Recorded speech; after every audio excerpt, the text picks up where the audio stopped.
Now, first of all, let me say something about the title. And so the title is about what does it mean for the university to be a kind of value added institution, right? Where it adds value.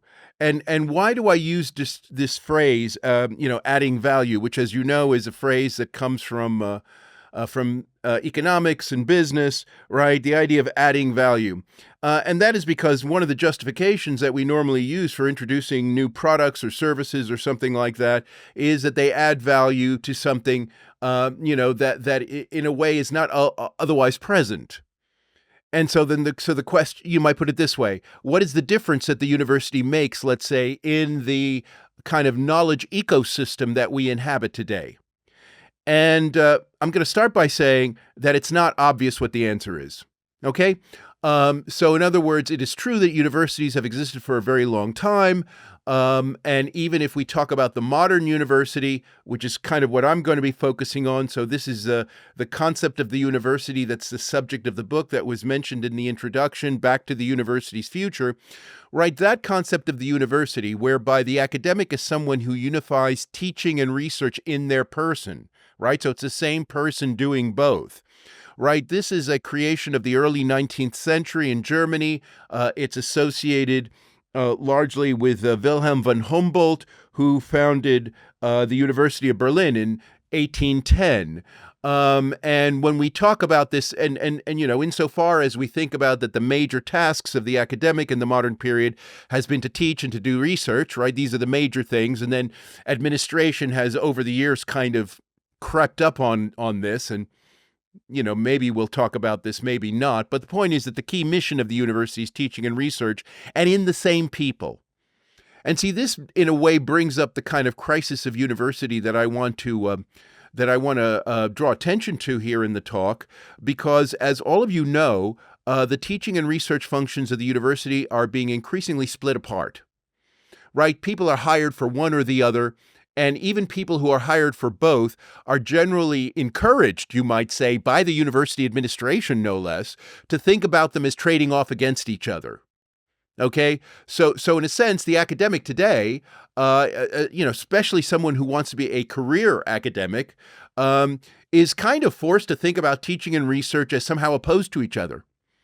And of course, this is not happening in a vacuum, right? If we look at the knowledge ecosystem that we inhabit today, we, on the one hand, have an increasing number of services, organizations, whatever, that in a way can train you to get particular kinds of credentials. So in other words, if you think about the goal of teaching as acquiring credentials, let's say, in order to get a job of some sort, right, there are more efficient ways of getting that than going to a university. Okay, and you might say, well, the university, going to a university matters because of the prestige attached to the university and so forth.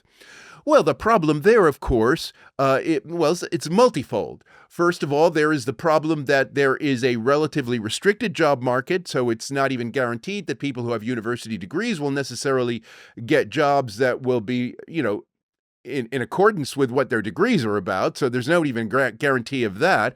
But also, as employers have increasingly been pointing out, right, university degrees do not necessarily equip people with the kinds of skills that the employers think are necessary. Okay? Now, you might say, well, a university shouldn't be aiming for doing such a thing. And I would agree with you. The problem is universities themselves don't advertise that way, right? If you look at how universities advertise themselves, they make it seem as though they're able to provide credentials that will then get you jobs, right? And that employers will be satisfied with your performance. And to be honest with you, there's no obvious reason why that should be the case. But universities nevertheless promise this, okay? Now, this has been something that's been sort of creeping up in the history of the university. You might say, starting, if you want to go back far enough, in the post-war period, right? So after World War II, you start getting a kind of an increasing discussion about the need of more and more people to go to university, and that would in some way build up the kind of knowledge capital of the country, which would make the country more productive, right? So productivity is tied very much to the idea of having more skills, more credentials, more of that kind of stuff. And then it really reaches ahead, you might say, in the period that we associate with neoliberalism, which is pretty much what we are living with now. So in the late 80s, early 90s, and here this is a project that you might say appeals to both sides of the political spectrum. So in this country, both Labor and Tory have been very much supportive of this idea. And it's very much associated with the broad idea that we're living in a knowledge economy, right? That phrase starts to get popularized in the late 80s and becomes very much part of the discourse of the 1990s to justify the expansion of the university sector. And largely the idea is that if people get degrees, right, they'll be able to get jobs and they'll be better jobs, right? And these jobs will lead to increased productivity in the sorts of sectors of the economy, especially high-tech sectors that are growing. Right. This is the narrative that was sold. Universities bought it up. There were a lot of financial incentives on the part of state and industry for universities to do that. But it was pretty much in the hands of the university administrators to agree to this kind of social contract arrangement. And so one of the consequences is, I would say, downstream now, right, we're talking about having lived with this for over 30 years, is that it has completely hollowed out what teaching is. Right. There's a sense in which the idea of teaching is basically to give people credentials so they can get jobs. And so the whole point of if you go back to Humboldt in the early 19th century, why teaching and research had to be put together, the reason for that has been lost. Okay. And in the process of losing that, then the added value of the university gets lost as well, because there are more efficient ways of getting credentials than going to a university, especially given that employers are increasingly complaining about the kinds of people that they end up having to get with degrees. So the point is, you might say from an economic standpoint that a university degree is not as reliable a market signal as it used to be from the standpoint of employers. And this is a problem, right? Now, if you look at the research side, of course, we have a proliferation of research institutes. Originally there were think tanks, but now we have all kinds of research institutes, and especially in the sciences as well. And some of them exist at a kind of science parky capacity on the outskirts of universities and so forth. But some are very much freestanding.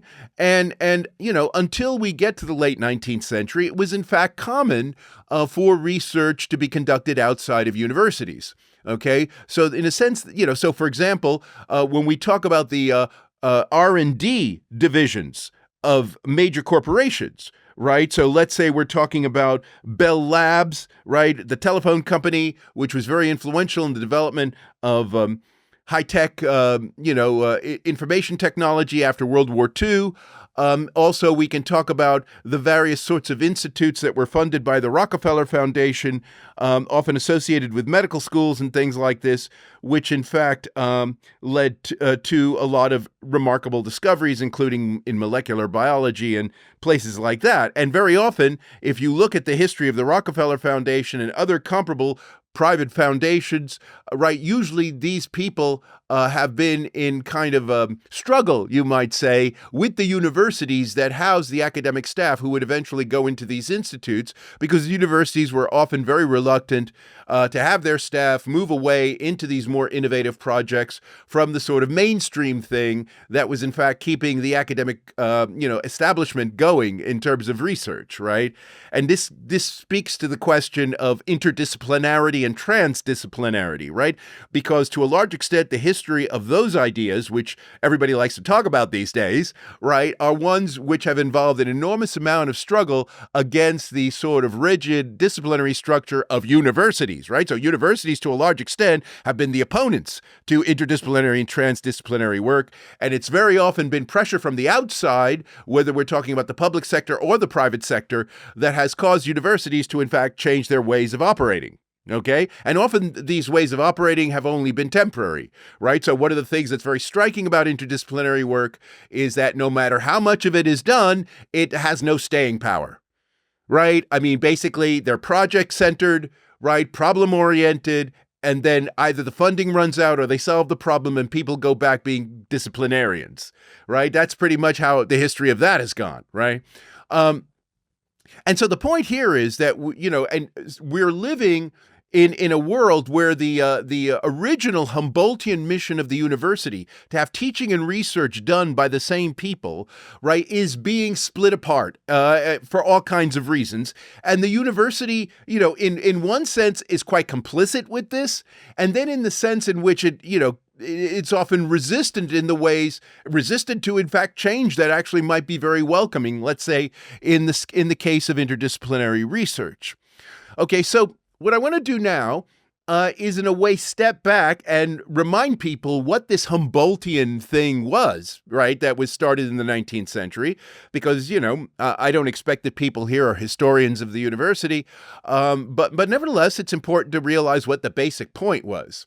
And here what you have to think about is what the university was like prior to the beginning of the 19th century, right? And of course, there weren't that many universities by today's standards, but there were certainly Oxford and Cambridge, and there were the old European universities, right? And these places, right, were largely church-based or religiously founded, to the extent that people who taught in these things generally had to have some kind of official religious affiliation. Okay, and this was actually true in Oxford and Cambridge till the end of the 19th century.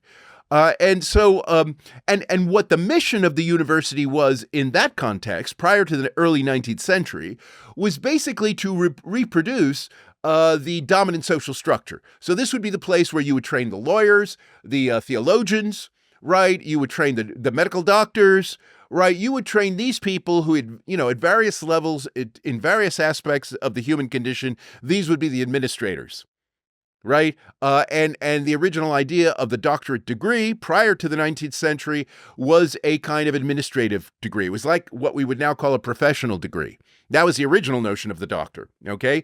And the liberal arts subjects, right, these more general kind of education things, which aren't so vocationally specific, right? Liberal arts was typically something that was terminated with a master's degree, okay? And that's why you see, in this country in particular, this country is very interesting in this regard, because it's really only in the early 1990s that you start to see, in a very systematic way, the requirement that people need to have PhDs in order to get a teaching post, because prior to that point, master's degrees, so when I arrived in this country, master's degrees were still kind of de rigueur for people of the older generation in terms of what enabled them to be teaching, okay? And that's very much like the way universities were prior to the 19th century. And that was because people who worked in universities prior to the 19th century were just basically reproducing the social order, and they didn't have any responsibilities to do research. And so they were seen as very traditional institutions, very hidebound institutions. And so some of you may know, right, in the late 18th century, and this was something very influential in Humboldt's mind, right, there was this very important movement in Europe called the Enlightenment. And the Enlightenment was about people taking control of their lives and challenging established traditional institutions. And that included not only the monarchy and the church, but it also included the universities, which were pretty much aligned with them. Right? So the universities were seen by the people who were promoting the Enlightenment. So we're talking about the likes of Voltaire and Rousseau and Diderot and those guys, right? They were anti-university people. Okay? These Enlightenment guys were anti-university. The university was the establishment.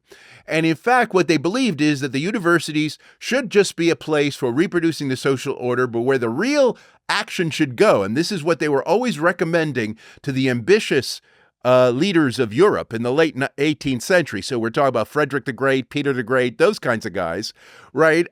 They were saying you need to have these freestanding research institutes. And these research institutes, which do all this cutting edge knowledge and take on board all the natural science that's happening and all the rest of it, right? This would be for the kind of new ruling elite. It wouldn't be democratic. It would be for the new ruling elite, and you need those places. And France, if you think about how the French educational system is set up, right, the higher education system is set up where you have these teaching institutions and then you have research institutions, right, and you have these elite teaching research institutions at the professional level. This is kind of what those Enlightenment guys were going after. It's a very different model from what Humboldt was proposing, where basically what he was saying was this kind of Enlightenment spirit of kind of producing new knowledge that has the potential for transforming society ought to be incorporated into the teaching process. So in other words, the teaching process is not about reproducing the past endlessly, okay? What the teaching process is about having people who are also doing research, incorporating that into the curriculum, because after all, teaching is about the next generation of people, okay? It's about the next generation of people. And so what you want is what is the knowledge they're going to need, not the knowledge that necessarily you were taught, right? Because you have, as it were, spent most of your life in the past, right? But the people who you're teaching are the people who are going to be spending most of their lives in the future. And so what is the knowledge that they need? And so that it then becomes very important that people who are doing research are actually in the frontline classroom. In fact, that's the most important place that they can actually, we have this conference has this phrase, showcase your research. Well, where do you showcase your research? There. Okay? That's the main place to do it. And this is not easy. And this is where Humboldt actually thought that the academic needed to be a certain kind of personality.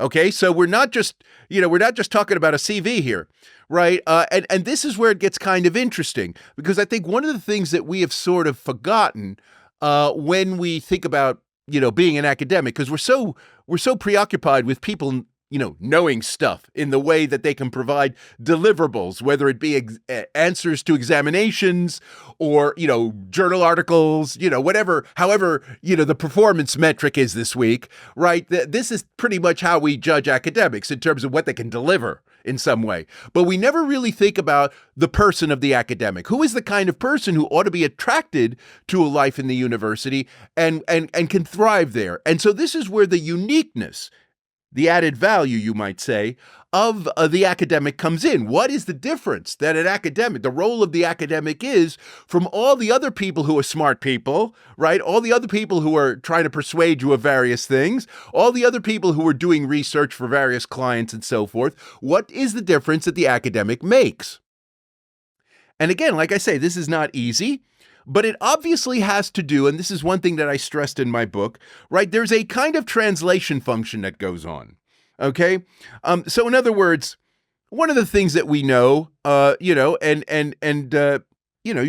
have to sort of, in a way, take this for granted, that when you're doing research, especially if you're doing research in areas that are quite specialized or where there's been a lot of research already done, so things get, very complex in various ways, right? The way in which the researchers communicate with each other is quite clearly going to be relatively esoteric, right? And so we talk about jargon and stuff like that, right? And in a way, when jargon works well, what jargon is doing is basically economizing, right? So in other words, you don't have to repeat what everybody else had said in the past. In a sense, if you've got a kind of technical concept, it can kind of capture the whole thing. But then you've got to know what the technical concept means. And in some sense, you have to be able to unpack it to understand all the stuff that has fed into this concept, right? And of course, when people are just presented the jargon words, right, on the surface, they don't know that, right? They're just given jargon. And unfortunately, the way this jargon ends up operating in practice is as just a sign of authority, right? I might not know what you're talking about, but you're using those big words, and so you must know what you're talking about. So I'm going to trust you, right? And so trust is supposed to play a really important, it's a kind of substitute for knowing something, right? Listening to you, I don't know what you're talking about, but I trust you. And that becomes a kind of surrogate epistemology, right? We live in this kind of world, and the people who believe in experts believe in this kind of stuff, right? They say, well, look, you got to trust the people who know, even if you don't understand what they say, right? Trust is the glue, right?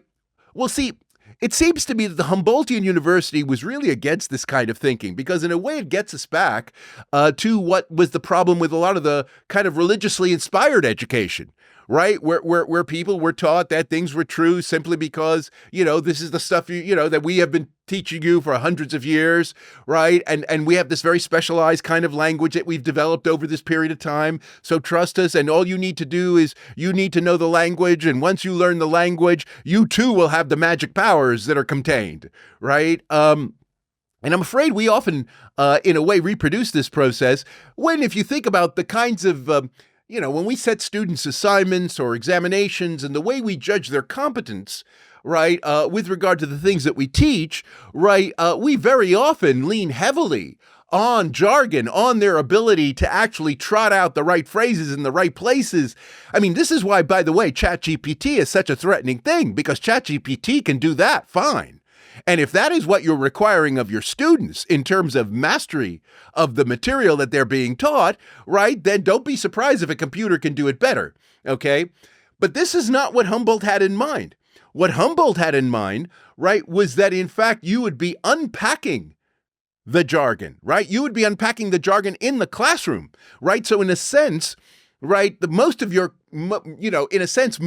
technical language would be things that you would always be presenting to students in scare quotes, right? And then you'd spend the class kind of describing it or maybe demonstrating it, right? There are lots of ways in which you can kind of unpack all these technical concepts. But the point is, you want to get it at a level where the student can make it their own, because that is what you want. Not that they can repeat, these big words on exams and essays and so forth, and then just forget about them or something, right? What you want them to do is to be able to make them their own. You want them to make the concepts their own. And that means that they have to be communicated at a level that they understand. And they're, and we live in a multimedia world, where there are a lot of ways you can go about doing this, right? So we're not just talking, I know a lot of people say, oh, dumbing down, right? This is the first thing that comes to people's mind. No, it's not dumbing down. Actually, it's a way of you, as the lecturer, proving you actually know what you're talking about. Because I do think, and I say this, now maybe it's because I'm in sociology, I sometimes do wonder when sociologists, do their professional papers and whatever, and they use all these, this jargon and so forth, and they make a lot of citations to people and so forth. I do wonder sometimes, do these people know what they're talking about really? But the point is, of course, it's very impressive and it's very formidable. And so, in a sense, you're kind of risking something if you actually ask, is that really true? What do you mean?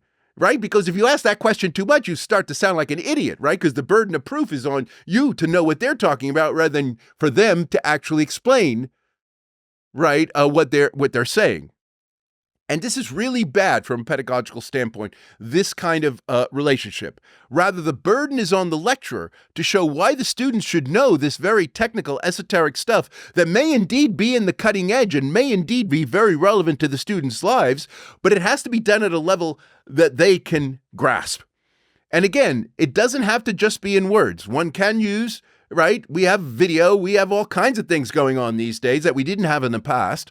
And so there are lots of ways of making this very, very tangible. And there's also lots of ways for students to be able to demonstrate their knowledge of the material, right, that do go beyond just the sort of Mickey Mouse essay stuff that ends up, becoming the stuff of ChatGPT, right? There are other ways of testing, right, and making sure that the students have grasped this. Because, see, this was the key part of the Humboldtian mission.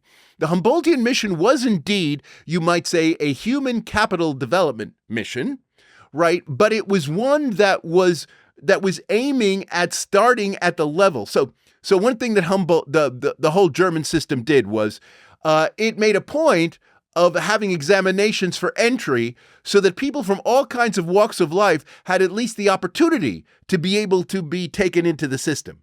Right. And this started a kind of precedent that we've seen all over the world.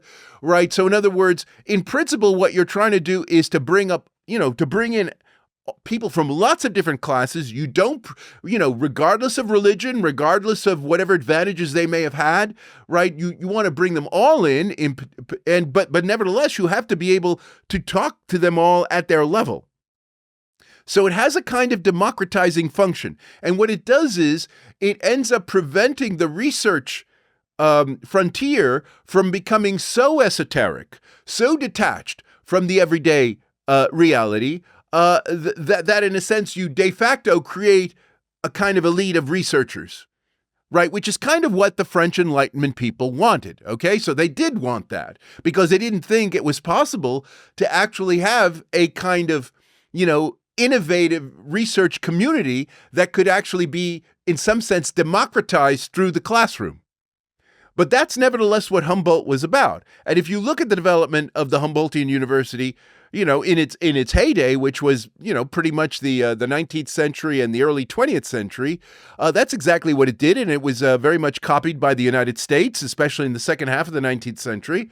And what it did, generally speaking, if you look at it, because it had a lot of influence in Latin America and in Asia and other parts of the world, one of the things that it did very effectively was it was a nation-building institution.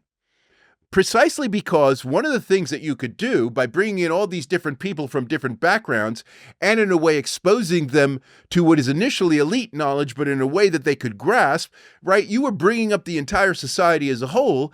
And on top of that, and this was part of the Humboldtian mission as well, you also can create a sense of common identity. So, and this was something that people always remarked about the Humboldtian University, right? It was a national university. Right. It was about, and so the state got very much involved in funding this kind of institution. Okay. And if you look at especially countries in Latin America, Mexico is a great example of this. If you go to the Autonomous University of Mexico, which is one of the largest universities in the world, the largest one in Latin America, you go into the main hall and you will see Humboldt. There he is, bust of Humboldt, because he is kind of the model for that, right? And the democratic movements have often been associated with this kind of mentality, but it is one where the teaching and the research are intimately linked with each other. So the idea is you allow free research. So Humboldt is also responsible for the idea of academic freedom. Okay, so academic freedom as a concept comes from him, and it is part of this university system as well. Okay, and it is a freedom to research and a freedom to teach. But it is also a freedom for the students to learn. And so that then brings in another issue related to how you perform as an academic.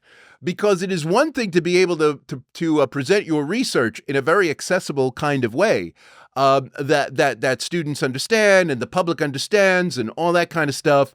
But there is still this additional question about whether you are actually giving space for others to ask questions, to disagree, right, to do their own stuff, right?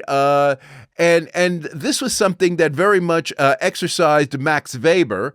You may know Max Weber, the great sociologist from the early 20th century, who wrote this gave a very famous lecture to graduate students at the University of Munich right after World War I, called "Science is a Vocation," right? And this was about this issue that I'm talking about the personality of the academic, right, in a world where the research horizon is always open-ended. So in other words, yes, I may be in the cutting edge of research. I may, in fact, be the smartest guy in the room as far as my field is concerned. All of that may be true, but the point is the journey's not over yet, right? And it is always possible that whatever we take as the consensus view now on some sort of matter may nevertheless be overturned. And in fact, part of the mission of research, right, is in fact to do that, right? That there's a sense in which it is the point of research is not just to accumulate facts, but rather to test as severely as possible the things that we think are true, right? Because we are fallible creatures. Our instruments of inquiry may improve, but they are by no means perfect. And so what we need to do is to always be self-critical. And not only self-critical ourselves in terms of how we present our work, but also in terms of allowing the space for others to disagree with us, and even to disagree with us even if they don't have as much knowledge up front as we do. Okay, so Weber was very interested in this issue, which I think is very much with us today, which has to do with the demeanor in the classroom. How do you, so students put up their hand, they ask a question, right? How do you deal with that, right? And Weber was very concerned, and again, you have to think about where he's coming from, right? He was very concerned, for example, about Marxists, because he thought that Marxists, who were very clear about the direction of history, right, and what were the main causal factors, right, in terms of the human condition, and they had a story, right? It was a very well evidenced story. There's no doubt about it, right, and one that's been highly elaborated. But nevertheless, the tendency was for some of the Marxist professors to present this as if it were the only story, and that it was in some sense infallible or eventual, and that you got to get on board. Otherwise, you will be left behind by history or something, right? And Weber thought this was completely against the academic ethos. I mean, this might work on a soapbox, if you're in a campaign or something, but in the classroom, it does not work this way. And so in this respect, what Weber believed was that the academic has to present alternative points of view and can make judgments about these, by the way, right? So the academic could say, okay, so there are 3 ways you can look at climate change, let's say, right? There's this way and that way, and you give kind of the best case for each of them. And you can then say, look, how do you evaluate this stuff? I'll tell you how I evaluate it, right? And then you end up saying how you weigh the different views. What sort of evidence do you think is important? What kind of arguments do you think are important? And then you give them your judgment. But of course, people may judge differently. But the key thing in doing that is that you have actually demonstrated to students how to reason about these matters, right? And so in my book, Back to the University's Future, I talk a lot about the need for cultivating judgment in the classroom. Because I think this is the thing in the world in which we live, where we have an enormous amount of conflicting opinions, not only from the professors, of course, but from social media. And a lot of these social media players are actually very articulate. They know how to mobilize their facts, right? There's no doubt about it. There's a sense in which, from the standpoint of information saturation, we've never had it so good, right? It's there, right? But what is lacking, and this is where the academic can make a difference, where the academic can provide added value, is in providing judgment.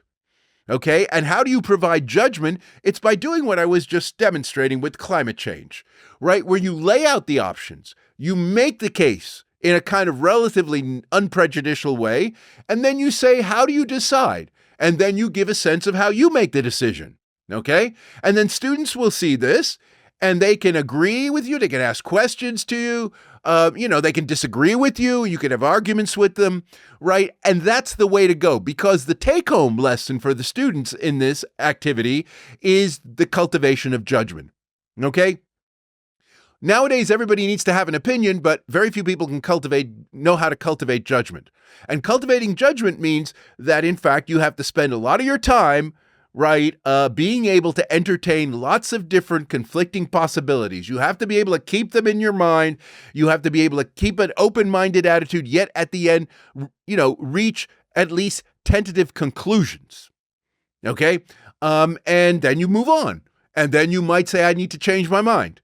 Right. And this is the thing. Right. And part of this had to do, again, I was talking about the nation building function that the Humboldtian University has. Right. Nation building involves creating citizens. Citizens. Now, the word citizen here is very important because it means someone who can stand up and speak for themselves in the public sphere. Right? That's what we're talking about. A person who has a standing, right? Who is recognized, right? You're my fellow citizen. I have to respect you because we are part of the same country, right? It's that kind of idea, right? It goes back to the French Revolution.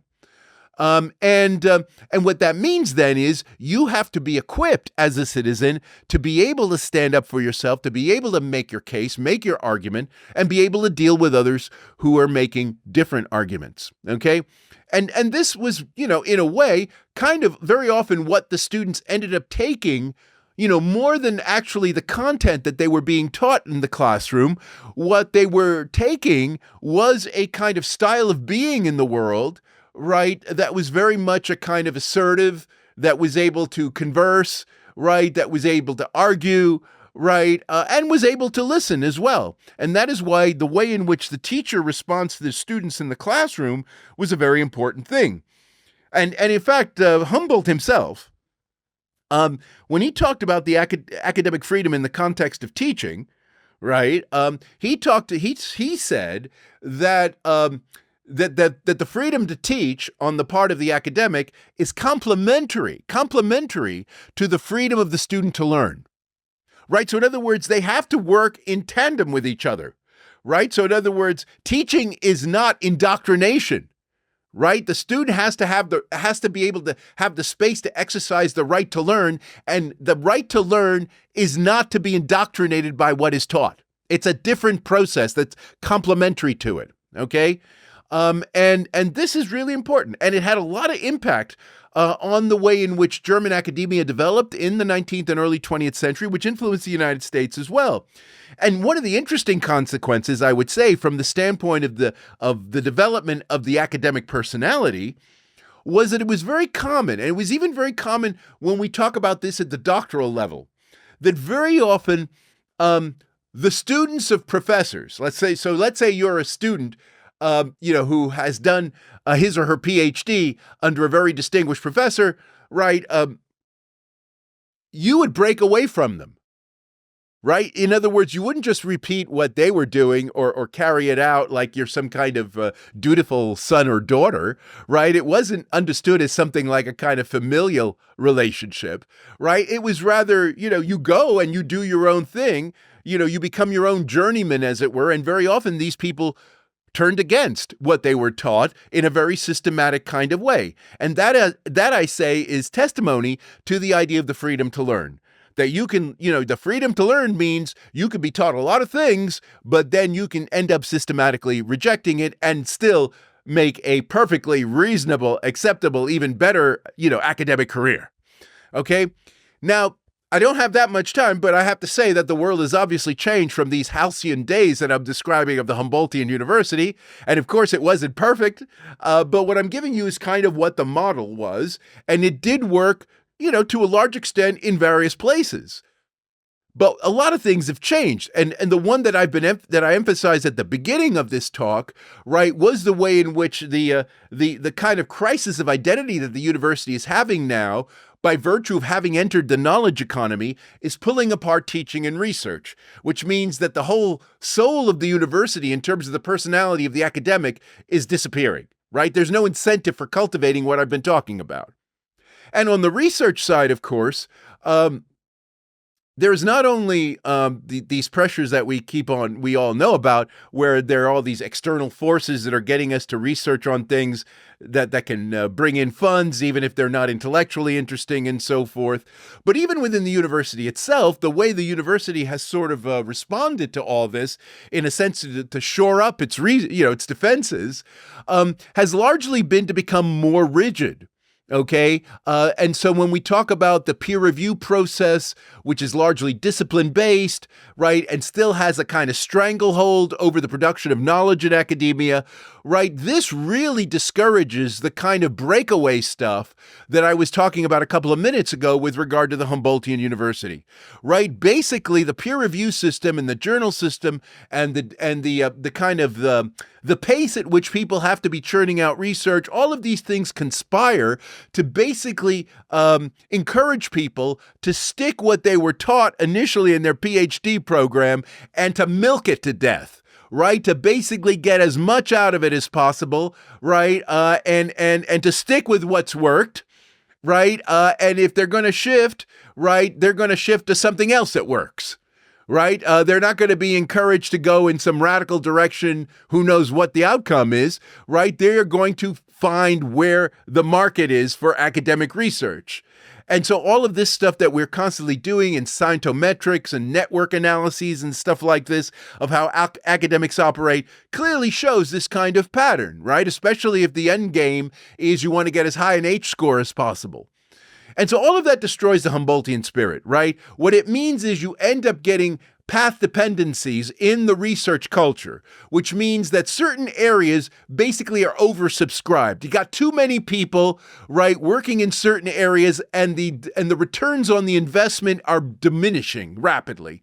Meanwhile, other areas and other literatures, right, are unexplored, unread, right? They're out there, but nobody's doing anything with them because there are no grants for it. There's no incentive to do it, right? You won't get a big name, writing a blurb on the back of your book or something like this, right? And so what this ends up meaning is that even though there's a lot of research that is being produced in academia, and a lot of it is useful, there's no doubt about it. In terms of the, you might say from the standpoint of manpower and the way in which human capital is being mobilized, it's completely wasteful. Right? It's, even if you're looking at this from a kind of managerial standpoint, that you actually want all these academics to do research and so forth, you would be diversifying the field much more, right? You wouldn't have people just keeping with what works and so forth. So there is a real crisis there, which is largely caused by the academic community itself. Part of a way of trying to, as part of a way to keep consistent branding of what academic research is. So academic research is, we dominate these fields and we have these views about these fields, and all these other people from the outside, they don't know what they're talking about. But meanwhile, we will not look into certain kinds of areas, right, which we have no control over. Okay, and I think, unfortunately, this is kind of where we are on the research side of this, and it's largely self-inflicted by the academic community and the way it has agreed to be evaluated.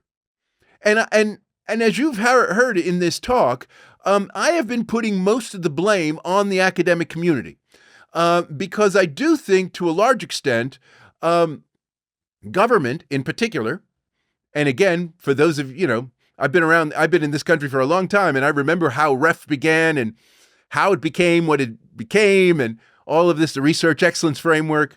And I've got to say, academics consistently have made a bad situation worse.